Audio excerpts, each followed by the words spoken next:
اس لیے ہم نے آپ کے سامنے مختلف مثالیں رکھی. اگر نماز عبادت ہے تو خود قرآن مجید اس کا مقصد کچھ اور بتا رہا. اگر روزہ عبادت ہے تو خود قرآن مجید اس کا مقصد کچھ اور بتا رہا. اور اسی طرح ہم نے عرض کیا کہ سرکار سید الشہداء جس وقت مدینے سے چلے ہیں تو اپنی تحریک، اپنے قیام، اپنی شہادت کا ایک مقصد بتا کے چلے. اور جو آپ کی شہادت کا مقصد ہے وہی ذکر شہادت کا مقصد ہے. اور جب ساری چیزوں کا ہم نے خلاصہ کیا، جب ہم نے ساری چیزوں کا خلاصہ کیا تو نماز کا مقصد ہے برائیوں سے بچنا، روزے کا مقصد ہے برائیوں سے بچنا، امر بالمعروف نہی عن المنکر، اور مولا کے قیام کا مقصد تھا کہ میں امر بالمعروف کروں و نہی عن المنکر. وہی مقصد ذکر شہادت کا ہے، وہی مقصد عزائے سید الشہداء کا ہے کہ یہ بنی آدم کے لیے تعلیم گاہ بھی بنے، تربیت گاہ بھی بنے. اس لیے کہ حسینی ہونے کے لیے ہرگز کسی مسلک کا پابند ہونا ضروری نہیں ہے. حسینی ہونے کے لیے صرف انسان کا دل ہونا چاہیے سینے میں، بس اتنا کافی ہے. لہذا ہم دیکھتے ہیں کہ آپ کے روزہ اقدس پر صرف وہی نہیں پہنچتے ہیں سلام ادب کرنے کے لیے، آپ کی زیارت کا شرف حاصل کرنے کے لیے، کہ جو آپ کو امام مانتے ہیں، جو آپ سے عقیدت رکھتے ہیں، جو خود کو شیعہ کہتے ہیں یا خود کو مسلمان کہتے ہیں. نہیں عزیزو، مختلف مذاہب و مسالک کے لوگ آپ کی بارگاہ میں حاضری دیتے ہوئے نظر آئیں گے. اور جب ان سے آپ پوچھیں گے کہ آپ کیوں آ رہے ہیں، یہ تو مسلمانوں کے امام ہیں، تو جواب یہ ملے گا کہ حسین مسلمانوں کے امام نہیں ہیں، حسینیت کے امام، انسانیت کے امام. لہذا انسان ہونا کافی ہے حسینی ہونے کے لیے، اور اس کے بعد صحیح راستہ اس چراغ ہدایت کی روشنی میں مل جائے گا. اس لیے کہ حضور نے فرمایا ان الحسین مصباح الہدی وسفینۃ النجاۃ. آپ ہدایت کا چراغ ہیں، آپ کشتی نجات ہیں. کتنا کریم ہے وہ پروردگار، کتنا رحیم ہے وہ پروردگار کہ اس نے رحمت للعالمین پیغمبر کو بھیجا، خاتم الانبیاء کو بھیجا کہ میرے بندے بھٹک جائیں گے، راہ زندگی بھول جائیں گے، مقصد حیات بھول جائیں گے، کہ یہ بھٹکنے نہ پائیں. ایک ایسا چراغ دے دو جہاں اندھیرا ہو راستہ ڈھونڈنے، ایک ایسی کشتی دے دو کہ جہاں ان کے ختم ہونے لگیں، فنا ہونے لگیں، سیلاب میں بہنے لگیں، غرق ہونے لگیں. ایک ایسی کشتی دے دو جس کا سہارا لے کے نجات پا جائیں. اس لیے دنیا تڑے حسین پہ آ جائے، حسین ساحل نجات تک پہنچا دے.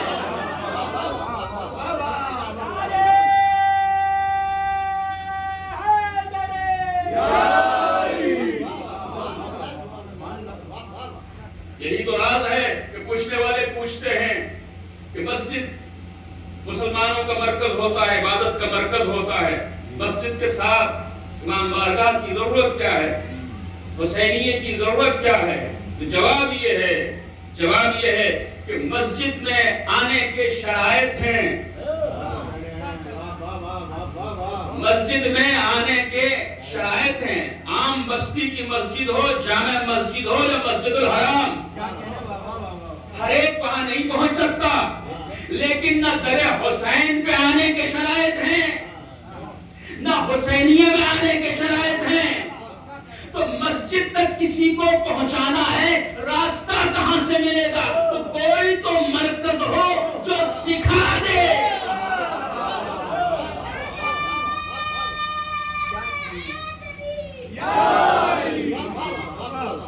کوئی تو مرکز ہو کہ جو اس راستے کا پتہ دے دے، جو سکھا دے کہ جانا کدھر ہے. لہذا حسینی امام بارگاہ کے دروازے بھی سب کے لیے کھلے ہیں، اور سرکار سید الشہداء کی بارگاہ اور روزہ اقدس کے دروازے بھی سب کے لیے کھلے ہیں کہ یہاں سے سیکھو، یہاں پہ رونا سیکھو، یہاں پہ دل شکستہ ہو، اپنے غرور کو توڑو تاکہ خوف خدا سے بھی رو سکو. یہاں انسانیت سیکھ لو، انسانیت آ جائے گی، انسانیت آ جائے گی تو ایمان بھی آ جائے گا. جب حسین کے غم میں رو لو گے تو پھر خوف خدا سے رونا بھی آ جائے گا. لیکن جو فرش ادا تک نہ آ سکے، جو یہاں نہ ہو سکے، وہ ممکن ہے بظاہر نمازی نظر آئے، روزے دار نظر آئے، حج کرتا ہوا نظر آئے، سب کچھ کرتا ہوا نظر آئے، لیکن میں کل عرض کر چکا ہوں کہ جس مقصد کے لیے بھیجا تھا اگر اسے نہ پایا تو سب کچھ کر کے بھی کچھ نہ کیا۔ صلوات بھیجو پر محمد۔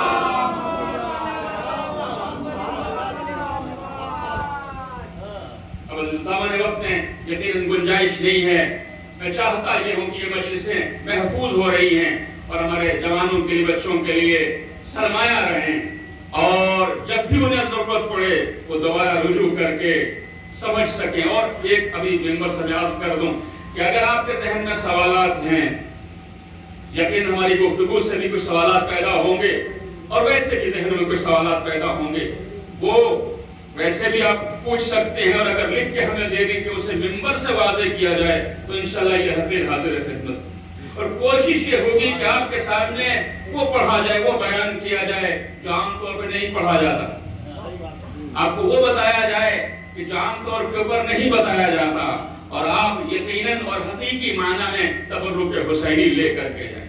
تو قرآن مجید اعلان کرتا ہے، سورہ دخان کی آیت نمبر 38-39، قرآن مجید اعلان کرتا ہے کہ وما خلقنا السماوات والارض وما بینہما لاعبین، ایسا تھوڑی ہے کہ ہمیں کوئی کام نہیں تھا تو ہم نے اٹھ کے آسمان بنا لیے، ایسا تھوڑی ہے کہ ہمیں کوئی کام نہیں تھا اور ہم نے زمین کا فرش بچھا دیا، نہیں، آسمان اور زمین اور دونوں کے درمیان جو کچھ ہے اسے ہم نے کھیل تماشے کے لیے پیدا نہیں کیا، اسے تفریحاً پیدا نہیں کر دیا کہ کچھ کرنے کا نہیں تھا۔ پھر توجہ، اب یہ حدیث اپنے انداز سے معنی کرتا ہے کہ ذہن میں پہنچ جائے، وقت کی قلت کا اور تنگی کا خیال رکھتے ہوئے ہم نے کھیل تماشے کے طور پہ انہیں پیدا نہیں کیا بلکہ حق کے ساتھ پیدا کیا ہے، یعنی آسمانوں کی تخلیق کا بھی ایک مقصد ہے، زمین کا فرش بچھانے کا بھی ایک مقصد ہے، اور ان کے درمیان جو کچھ ہے سب کی ایک منزل ہے۔ تمہیں بھیجا گیا ہے کسی مقصد کے لیے، کسی کام کے لیے۔ اب اگر میں جاننا چاہتا ہوں، پوری توجہ چاہتا ہوں اس کو، اب اگر میں جاننا چاہتا ہوں کہ میری منزل کیا ہے تو کچھ علامتیں ہیں، غور کیجئے گا، کچھ علامتیں ہیں جن سے انسان پہچان سکتا ہے کہ میں منزل کی طرف رواں ہوں یا منزل سے بھٹکا ہوا ہوں یا منزل تک پہنچ چکا ہوں۔ ایک علامت یہ ہے کہ جو شخص منزل سے بھٹکا ہوتا ہے، جسے پتہ نہیں ہوتا اسے کہاں جانا ہے، وہ مضطرب ہوتا ہے، وہ بے چین ہوتا ہے، اس کے دل میں ٹھہراؤ نہیں ہوتا، سکون نہیں ہوتا جی۔ اور جب تک انسان سفر میں ہوتا ہے کتنی بھی اسے سہولیات مل جائیں، ایسی فرسٹ کلاس میں ہی کیوں نہ چل رہا ہو، پریشان ہوتا ہے۔ توجہ، راستے میں اسٹیشن آتے ہیں، چھوٹے چھوٹے پڑاؤ تو آتے ہیں، مگر اسے چین نہیں ملتا، چین تب ملتا ہے جب منزل آ جائے۔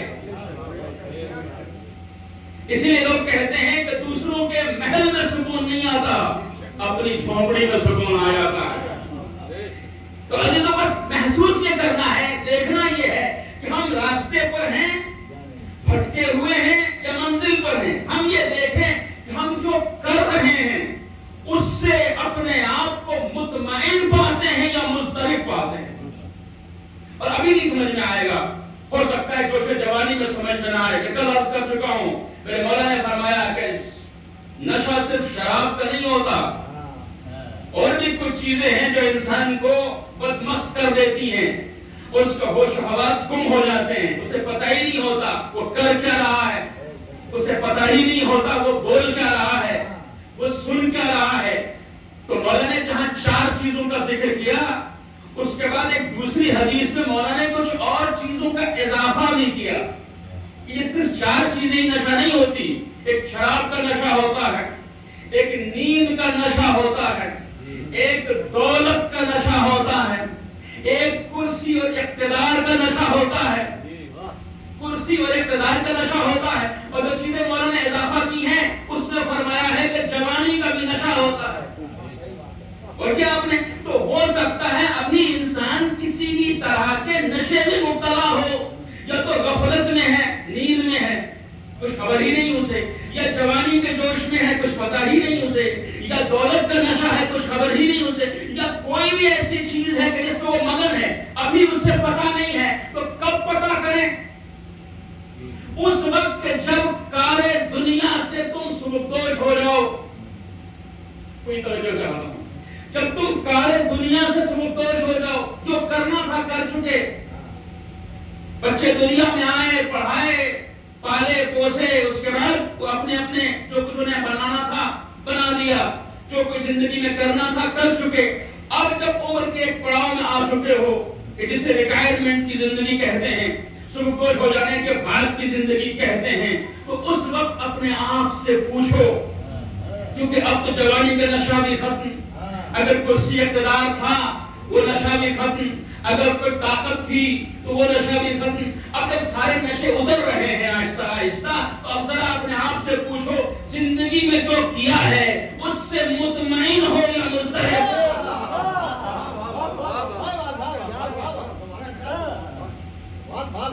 اب پوچھو اپنے آپ سے.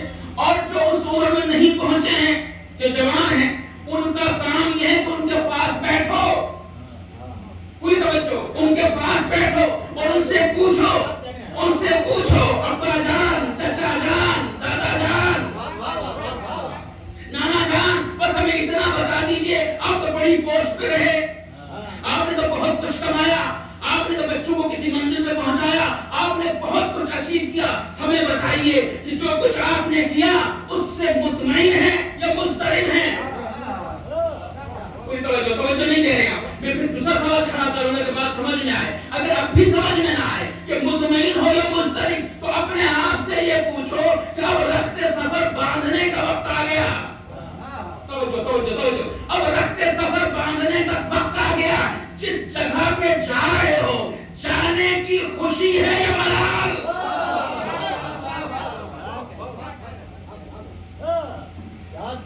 جس جگہ جانے والے ہوں، اب جہاں کرنا تو کر لیا، جانے کی خوشی ہے یا ملال؟ اگر جو کچھ کیا ہے اپنی کارکردگی سے مطمئن ہو تو اس کا مطلب یہ ہوا کہ منزل پا چکے ہو.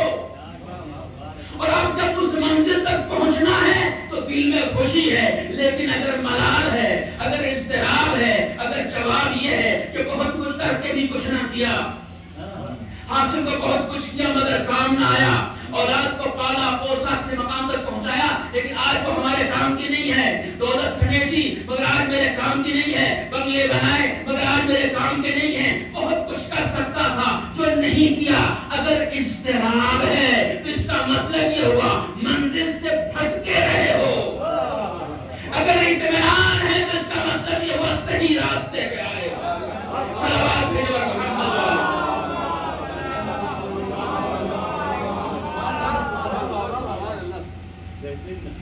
جی، اور اگر اطمینان ہے، اب یہ اطمینان کیسے حاصل ہوگا؟ توجہ، کہ مجھے پتا چلے کہ جو میری زندگی کا مقصد ہے اسے میں نے پورا کیا. تو میں کچھ چیزیں آپ کے سامنے عرض کرتا ہوں. میں نے عرض کیا کہ یہ چیزیں عام طور کے اوپر ممبر سے پڑھی نہیں جاتی، عام طور پر ممبر سے پڑھی نہیں جاتی ہیں. بتانا ضروری ہے، توجہ کے لیے بتانا ضروری ہے. دیکھنا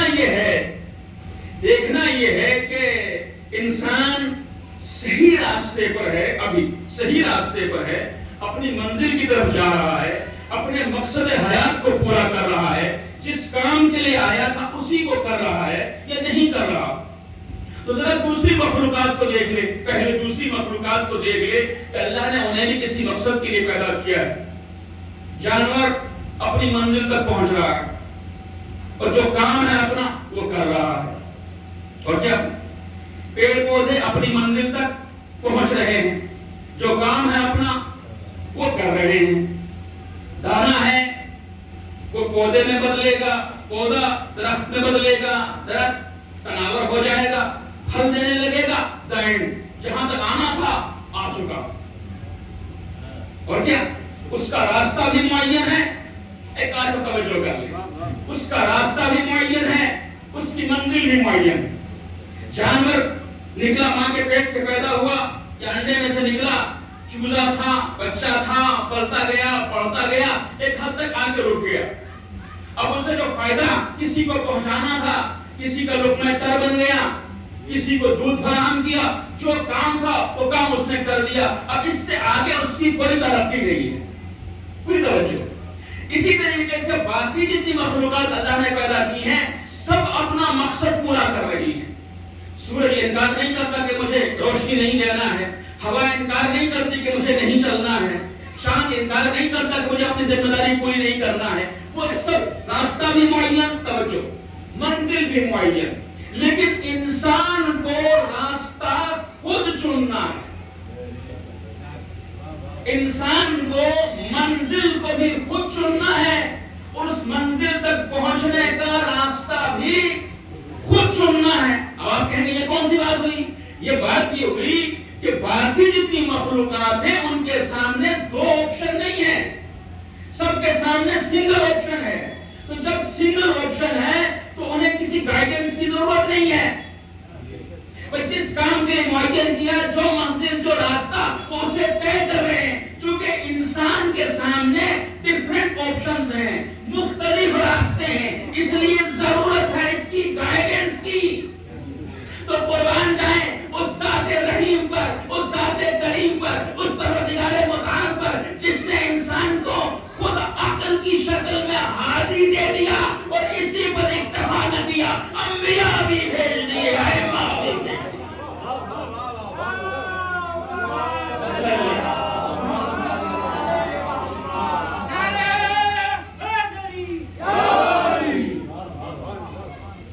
بہت ہی آسان لفظوں میں نبوت کی ضرورت کی باتیں ہو رہی ہے، کسی اور کے لیے نبی کیوں نہیں بھیجے؟ ضرورت نہیں ہے۔ انسان کے لیے کیوں بھیجے؟ کیونکہ اس کے سامنے مختلف راستے ہیں۔ ایک چوراہے پہ کھڑا ہو گیا، مسافر پہنچ گیا اور پوچھتا ہے کسی بزرگ سے کس راستے پہ جاؤں؟ توجہ چاہتا ہوں، کدھر جاؤں، کس راستے پہ جاؤں؟ تو پوچھنے والا پوچھے گا آپ کو جانا کہاں ہے؟ یعنی راستے سے پہلے منزل کا پتہ ہونا ضروری ہے۔ اور اگر میں نے کہا کہ نہیں جانا تو کہیں نہیں ہے، پھر تو کہیں بھی چلے جاؤ،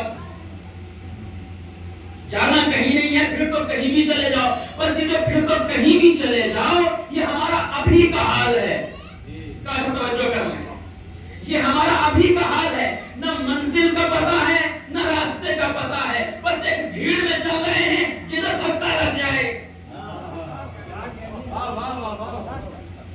نہ یہ پتہ ہے کہاں جانا ہے نہ یہ پتہ ہے کس راستے پہ چلنا ہے، بس جدھر دھکا لگ جائے، جدھر راستہ بن جائے ادھر ہی چل دیں گے، کہاں پہنچیں گے کچھ پتہ نہیں، کیا کریں گے کچھ پتہ نہیں۔ لہذا عزیزو جب یہ حالات ہوں اور انسان اس غفلت کا شکار ہو تو پھر وہ چاہے یا نہ چاہے مگر سورہ عصر اسے مخاطب کرے گا، والعصر ان الانسان لفی خسر، عصر کی قسم، اے انسان جب تک تو انسان بنا رہے گا کھاتا تیرا مقدر ہے، تجھے نہ راستے کا پتہ ہے نہ منزل کا۔ صلوات ہے جب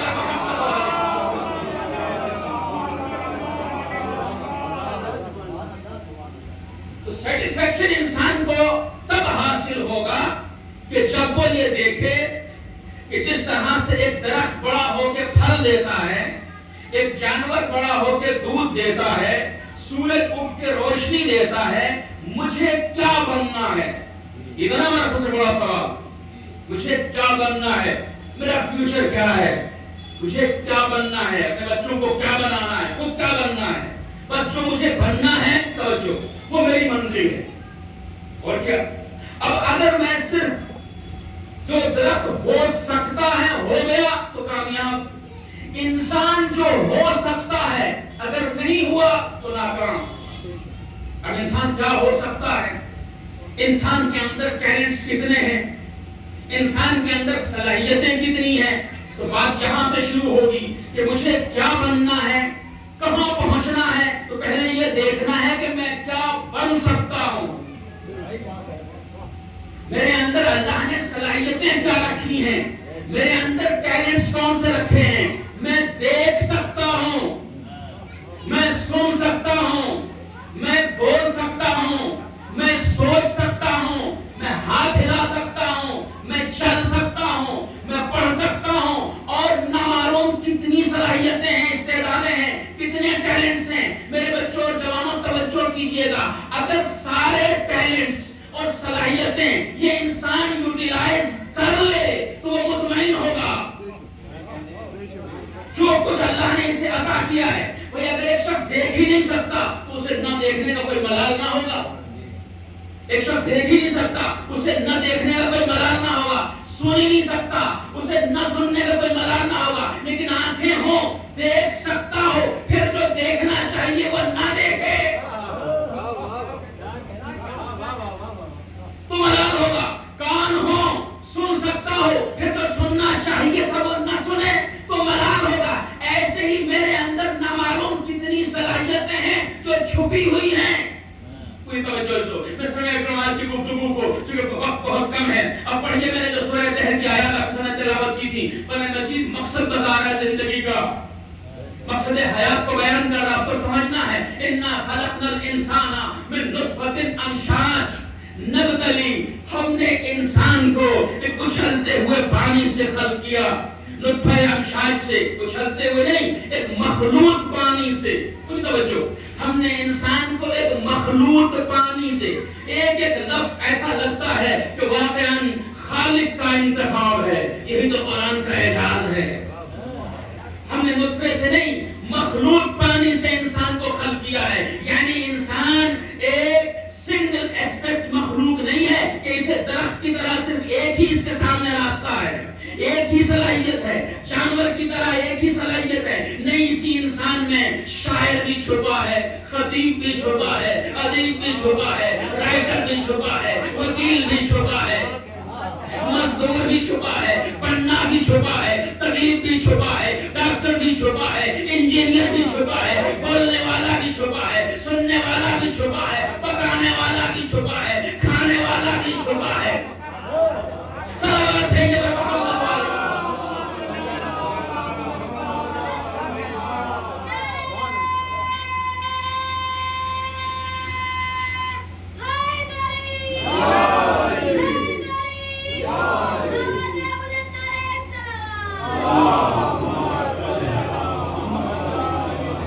جس پانی سے اسے ہم نے خلق کیا ہے وہ پانی مخلوط ہے. پوری توجہ, مخلوط کسے کہتے ہیں؟ مکسڈ, یعنی مختلف صلاحیتوں کے ساتھ. انسان کو مختلف صلاحیتوں کے ساتھ ہم نے وجود بخشا ہے. مقصد کیا ہے مختلف صلاحیتیں دے کے بھیجنے کا؟ نبتلی, ہم اس کا امتحان لینا چاہتے ہیں. اب وقت نہیں ہے, میں انشاءاللہ وضاحت کروں گا. ایک جگہ پہ کہا مقصد حیات عبادت ہے.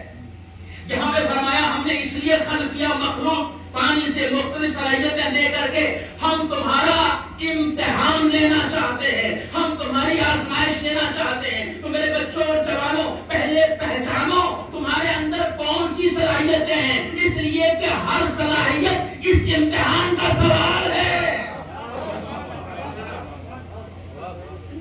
دیکھیے قدر کیجئے گا, یہ باتیں آپ کو عام طور سے ممبر پہ نہیں بتائی جائیں گی اور کتابیں پڑھنے کا تو ہمارے رواج جا چکا ہے. اس لہذا جو صلاحیت تمہارے اندر ہے وہ جس امتحان کے لیے تمہیں بھیجا گیا ہے وہ صلاحیت اس امتحان کا پرچہ ہے, اس امتحان کا سوال ہے. اگر میں نے جانا ہی نہیں کہ میں کر کیا سکتا ہوں تو کل میں یہ نہیں کہہ سکتا کہ میں نے تو دیکھا ہی نہیں بچے میں سوال کون سا تھا. نہیں, پہلے پہچانو تم کیا کر سکتے ہو, جو کر سکتے ہو اس لحاظ سے اپنے آپ کو پروان چڑھاؤ, تیار کرو اور پھر وہ کرو. کتنے ایسے لوگ ملتے ہیں جو اچھی اچھی پوسٹوں سے ریٹائر ہوئے ہیں, اچھی اچھی پوسٹوں سے ریٹائر, مگر وہ اپنی کارکردگی سے مطمئن نہیں ہے. اور ان کے پاس جب یہ حدیث بیٹھتا ہے تو کہتے ہیں نہیں مولانا ہمیں شوق دوسری فیلڈ کا تھا, ہم آگے دوسری فیلڈ میں. میں نے یہی کہا کہ ابھی جو دنیا والوں نے ہمارے نظام بنایا ہے وہ نظام یہ ہے کہ جدھر دھکا لگے ادھر چلے جاؤ. اسلام یہ نہیں چاہتا جدھر دھکا لگے ادھر نہ جاؤ, جو کر سکتے ہو وہ کرو. جو صلاحیت ہم نے تمہیں دی ہے وہ کرو, جو ٹیلنٹ ہم نے تمہیں دیا ہے وہ کرو. اور اگر ملٹی ٹیلنٹڈ ہو, ہر انسان ملٹی ٹیلنٹڈ ہے, مگر افسوس کا مقام یہ ہے کہ اس ٹیلنٹس کو پہچانا ہی نہیں جاتا, سپریس کر دیا جاتا ہے, دبا دیا جاتا ہے. اس کی وجہ کیا ہے؟ اس کی وجہ ہے دنیا کا یہ شیطانی نظام. کوئی توجہ چاہتا ہوں, کل ہماری گفتگو تھی نا شیطان کی عبادت نہیں کرنا ہے. میں بتاتا ہوں کیسے شیطان کی عبادت ہوتی ہے اور کیسے انسان راستے سے بھٹک جاتا ہے. دنیا والے انسان کو پڑھاتے ہیں, ٹرین کرتے ہیں, تربیت کرتے ہیں, یہی تو ہوتا ہے, ایجوکیٹ کرتے ہیں, مگر مقصد کیا ہے؟ اور اسلام جو تعلیم دینا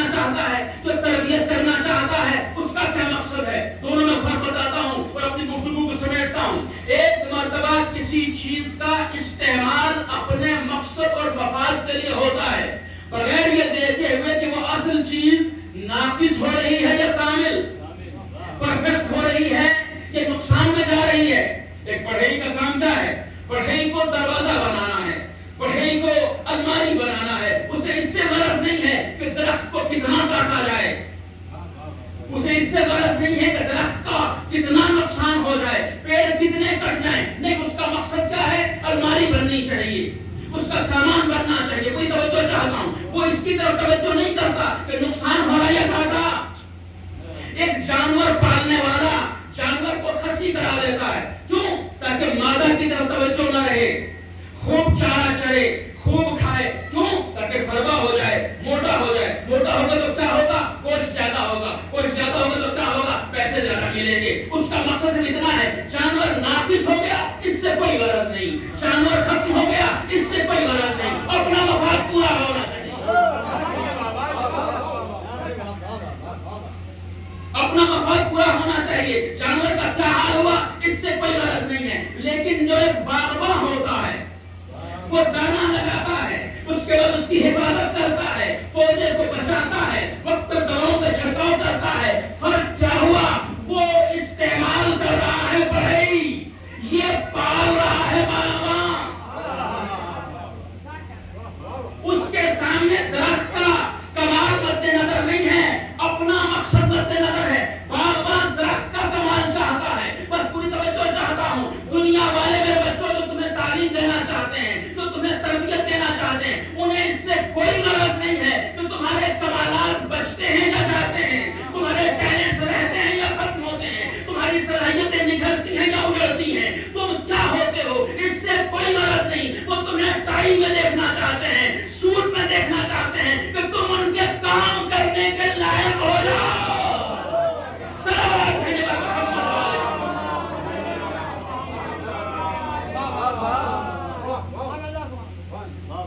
آپ کا سمجھ نہیں ہے کہ شیطان کی سازشیں بچی چھوٹی موٹی ہیں، انسان نماز کے لیے جا رہا ہے، بہتا دیا کپڑے نجس کا اتنا ہی ہے، نہیں، پورا سسٹم چلا رہا، وہ پورا سسٹم چلا رہا ہے۔ تو کیا فرق ہے موجودہ جو ایجوکیشن کا سسٹم ہے، جو تعلیم کا سسٹم ہے، جو انسانوں کی تربیت کا سسٹم ہے، اور اسلام جس تعلیم کو پروموٹ کرنا چاہتا ہے، دونوں میں فرق یہ ہے کہ موجودہ تعلیمی نظام انسان کی صنعت چاہتا ہے، پوری تربیت، پوری توجہ کیجیے گا، انسان کی صنعت چاہتا ہے کہ یہ ہمارے کارخانے کے لائق ہو جائے، یہ ہماری فیکٹری کے لائق ہو جائے، یہ ہمارے ڈپارٹمنٹ کے قابل ہو جائے، یہ ہمارے آئی ٹی سیکشن کے قابل ہو جائے، یہ ہمارے کام آئے، خود چاہتا ہے تو جائے، اس کی صلاحیتیں ختم ہوتی ہیں تو ہو جائیں، اس کا ٹیلنٹ ختم ہوتا ہے تو ہو جائے، اس کی زندگی فنا ہوتی ہے تو ہو جائے، یہ ہمارے کام آنا چاہیے، پورا نظام اسی کے مطابق بنا ہے۔ تو عزیزوں، جب کسی چیز کو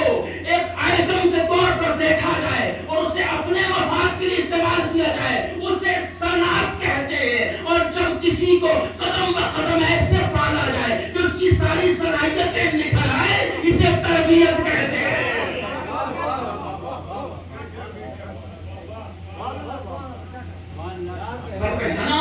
تو دنیا جو تعلیم دینا چاہتی ہے، اس کی نظر انسان کے بارے میں ایک آئٹم، ایک چیز کی ہے، ایک تھنگ کی ہے کہ جسے انہیں اپنے مقصد کے لیے، اپنے مفاد کے لیے استعمال کرنا ہے۔ اور ظاہر ہے اس کی اس لیے تفصیل میں نہیں جا سکتا، یہاں تک کہ ایسے ڈپارٹمنٹس بھی ہیں جہاں پہ انسان کو ایموشن لیس بنایا جاتا ہے، تمہیں رونا بھی نہیں ہے، دل خراش سے دل خراش منظر دیکھ کر کے تمہیں ہنسنا بھی نہیں ہے، باقاعدہ کی تربیت دی جاتی ہے۔ کیوں؟ کیونکہ اگر تمہیں ایموشنز کے ساتھ چلو گے تو ہم جو کام تم سے لینا چاہتے ہیں اس سے ڈسٹریکٹ ہو جاؤ گے، اور نام کیا رکھا جاتا ہے کہ یہ شخص سماج کے لیے مفید ہے، سماج کے لیے مفید نہیں ہے، ان شیطانی آقاؤں کے لیے مفید ہے،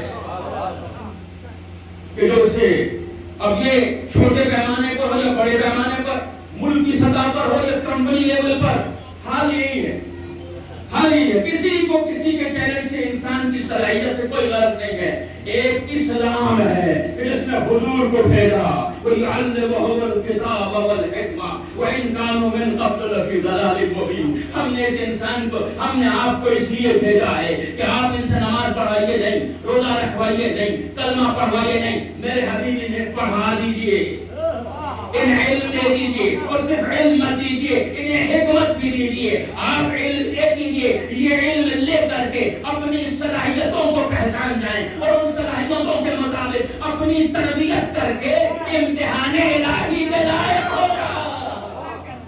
صلوات بھیجے محمد.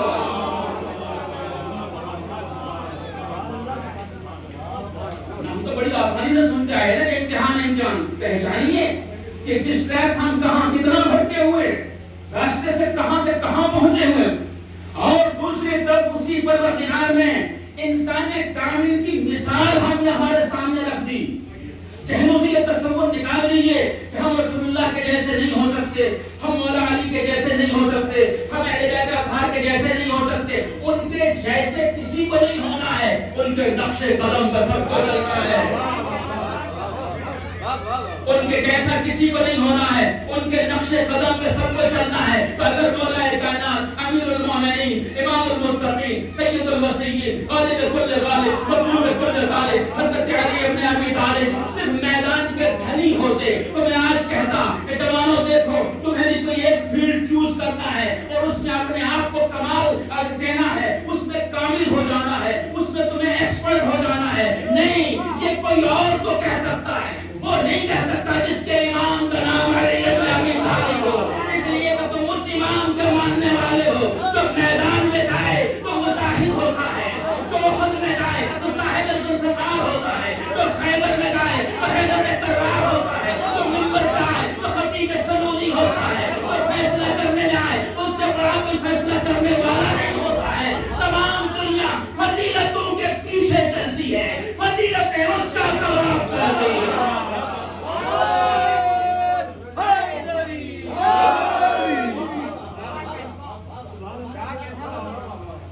دن چڑھے تو وہ روزے دار، رات آئے تو وہ شب زندگان. کوئی یہ نہ کہے کہ جو دن روزہ رکھے وہ رات میں عبادت نہیں کر سکتا، جو عبادت کر رہا ہو وہ فقراء کا خیال نہیں کر سکتا. نہیں، تلاوت قرآن بھی ہوگی، فقیر تک روٹی بھی پہنچے گی، نماز بھی ہوگی، زکات بھی ہوگی. یہ دنیا والے ہیں کہ جنہیں کہا کہ آپ نماز قائم کرو اور زکات دو. اس انسان کامل امیر المومنین نے دونوں کو یکجا کر کے دکھایا. میں نماز جب پڑھ رہا ہوں گا تبھی زکات بھی دے دوں گا. صلوات بھیجے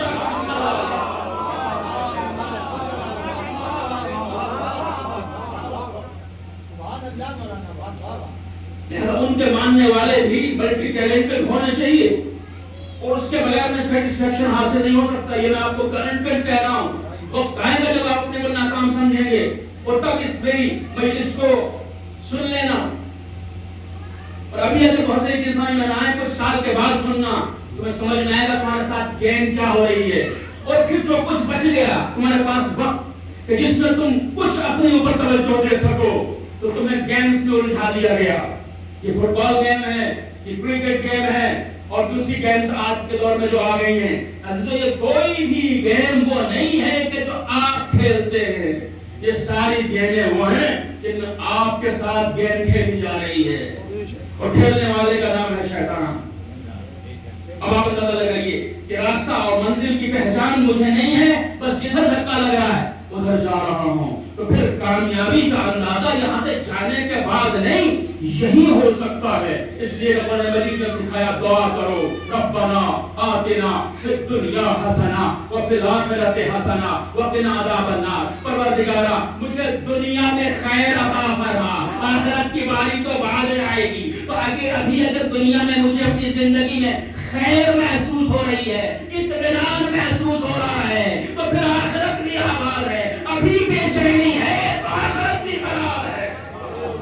صلوات بھیجو محمد.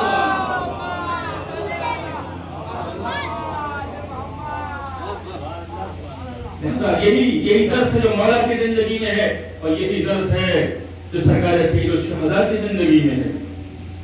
اب بحیثیت امام کے نہیں آئے ہیں کربلا، یہ ذہن سے لہر رہے، بحیثیت امام معصوم کے کربلا نہیں آئے ہیں. تو کہ دنیا کا کوئی شخص کہہ سکتا ہے کہ وہ تو معصوم تھے، وہ تو علی کے لال تھے، وہ تو حضرت زہرا کے لخت جگر تھے، ہم کہاں وہ کر سکتے ہیں. اس لیے میرے امام نے جا بجا فرمایا کہ دیکھو جو حالات ہیں ان میں مجھ حسین ابن علی پر یا امام وقت پر فرض نہیں، خود کو مومن سمجھنے والے پر فرض ہے کہ وہ حق کے حق میں اٹھے اور باطل کے خلاف اٹھے. یا فرماتے ہیں، اور اس سے آپ کو بہت سے سوالوں کا جواب مل جائے گا کہ کیوں کربلا میں آپ نے اعجازی قوت کا استعمال نہیں کیا؟ نہیں کر سکتے تھے. دنیا کے سامنے مثال پیش کرنا تھی کہ باطل کے خلاف اٹھنے کے لیے تمہارے پاس جو کچھ ہے اسے استعمال کر لو اور بہترین طریقے سے استعمال کر لو. لہذا ایسا نہیں ہے کہ جب باطل کے خلاف اٹھو تو انصاف کا دامن چھوڑ دو. نہیں، حسین چراغ ہدایت ہیں، کسی کو بھی یہ روشنی دکھائی دے سکتی ہے. اور آج جس شخصیت کا ذکر سنتے ہیں آپ، وہ شخصیت، اس شخصیت کا نام تھا ہر، اور اس نے روشنی دیکھ لی.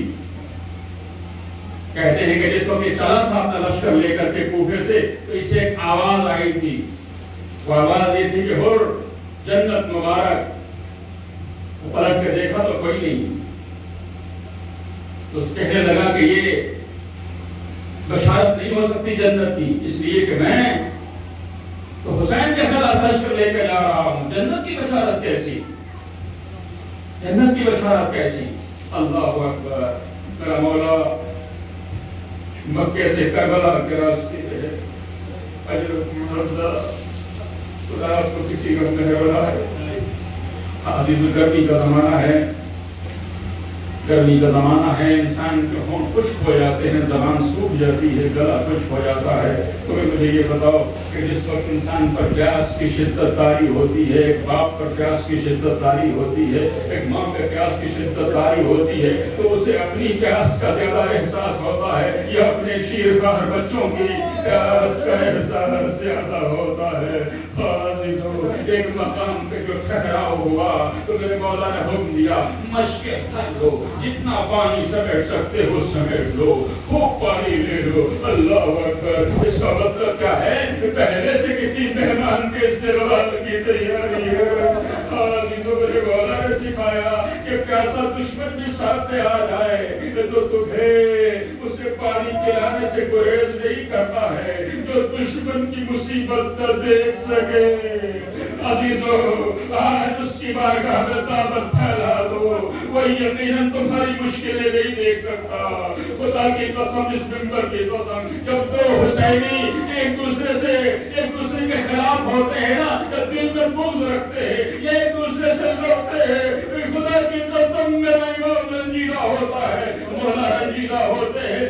بالکل ویسے ہی کہ جیسے اگر بیٹوں میں لڑائی ہو جائے تو باپ کو تکلیف ہوتی ہے، ماں کو تکلیف ہوتی ہے. اگر چاہتے ہو کہ ہماری وجہ سے امام کو تکلیف ہو تو پھر ہم اپنے اس راستے کو جاری رکھیں. لیکن اگر ہم یہ چاہتے ہیں کہ ہمارا زمانے کا امام کے لیے کربلا کا غم کافی ہے، تو اگر آپس میں ناراضگیاں بھی ہوں تو اسے فرش ادا کی خاطر، اسے اپنے امام کی خاطر بھلا دو. اور جو بھی دوسرے سے ملنے میں پہل کرے گا، مولا سید الشہداء فرماتے ہیں، وہ جنت میں ہی پہلے داخل ہوگا. جوانان جنت کے سردار کا ارشاد ہے، ایک کسی عام ہستی کا نہیں. عزیزو، ایک کو پانی بھر لیا گیا اور اب جب قافلہ آگے بڑھنے لگا تو ایک مقام آیا جہاں دور سے جیسے کوئی نخلستان نظر آ رہا ہو، لیکن تھوڑی دیر میں پتہ چلتا ہے کہ یہ نخلستان تو نہیں ہے، یہ تو ہزار سپاہیوں پہ مشتمل ایک بڑا لشکر ہے جو ہماری طرف آ رہا ہے. لشکر قریب آیا، ہافتہ کامتا، جام طلب ہے، پیاس طاری ہے. امام کے سامنے اپنا مدعا رکھا، ہم آپ کو گرفتار کر رہے ہیں، ابن زیاد کے پاس لے جا رہے ہیں. میں کہتا ہوں آپ بھی دنیا کے سامنے چیلنج کر سکتے ہو، لے آؤ کوئی ایسا امام تو ہم اسی کی طرف پہ چھپ جائیں گے کہ جس کو دشمن گرفتار کرنے آیا ہو اور وہ اس سے پوچھے یہ باتیں تو بعد میں ہوں گی، پہلے یہ بتا تیرا یہ حال کیوں ہے. حکم دیا پانی پلایا جائے، پانی پلایا جائے. اللہ کو کچھ یاد نہ آیا، آج میرا مولا اپنے ہاتھوں سے لشکر اعلیٰ کو پانی پلا رہا ہے. کل چشمہ کو لے کر کے کہہ رہا ہوگا، اگر تمہاری نظر میں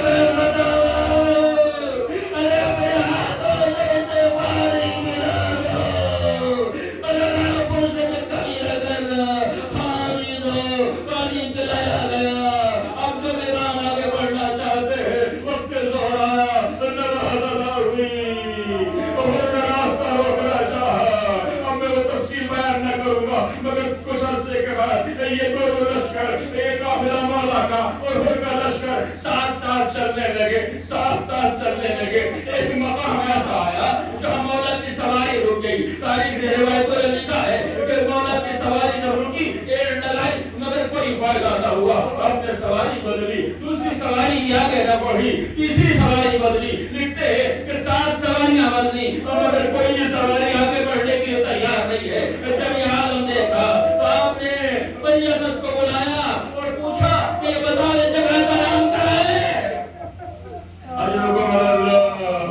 جیسے ہی پوچھا اس جگہ کا نام کیا ہے تو بتانے والوں نے جواب دیا اسے شط الفرات کہتے ہیں. تو کوئی اور نام بھی ہوگا کا اسے غادریہ کہتے ہیں, کا کوئی اور نام بھی ہوگا کا اسے نینوا کہتے ہیں, کا کوئی اور نام بھی ہوگا. جواب ملا اسے کربلا کہتے ہیں. اب جیسے ہی کربلا کا نام سنا مولا نے کہا بھائی اور کہا اعوذ باللہ من کرب و بلا, میں پناہ مانگتا ہوں اللہ سے کرب اور بلا سے. حافظ ہو اور فرمایا کہ یہیں پہ اترو, یہیں پہ خیمے لگیں گے, یہی ہمارے مزارات تعمیر ہوں گے اور یہی ہمارے چاہنے والے ہماری زیارت کو آئیں گے. بنی اسد سے زمین کی خریداری کی, رقم ادا کر کے زمین بھی ہبا کر دی اور آپ فرمایا مولا نے آپ کو یاد کیا کہ اس شرط پہ زمین تمہیں واپس دی جا رہی ہے کہ جو ہمارے چاہنے والے ہماری زیارت کے لیے آئے. ارے ان کی مہمانداری کرنا, ان کی خاطرداری کرنا. لبیک لبیک یا حسین.